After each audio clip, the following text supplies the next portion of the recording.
Kříž na hrady a zámky se to jmenuje.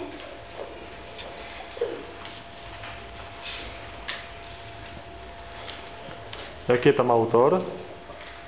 Petr David Vladimír Soukup.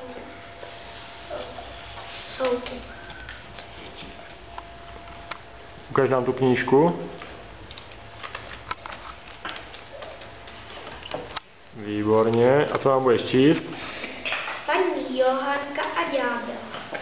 Podíváme-li se pozorně, spatříme v omítce nad nejvyšším oknem v levém křídle zámku sotva patrný nepravedený obrys kříže, který nedokázali zakrýt ani znovu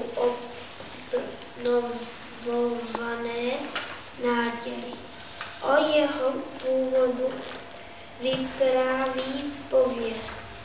Ústřední postavou je paní Johanka, manželka někdejšího pána zámku Ramakáry z Rybňa. Prý žena v náboženství nestála a vrtkavá, zatímco za manželova života na sobě nedávala nic znát, pravidelně se modlila a chodila do kostela.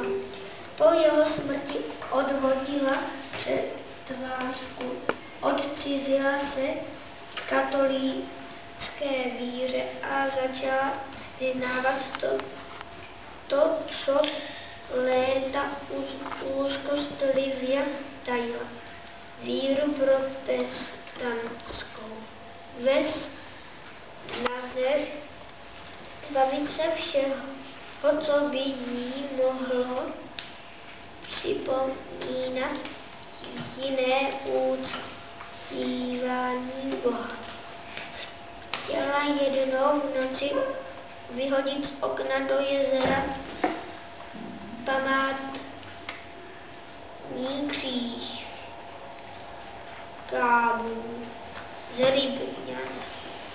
V tom se nad zámkem rozpoutá prudká bouře, les stínal blesk a z černých mraků se lil déšť, jak z roztržených stavidel. Tak do okna vletěl sám ďábel. Popadl Johanku, která se marně bránila křížem a odnesl ji rovnou do pekla.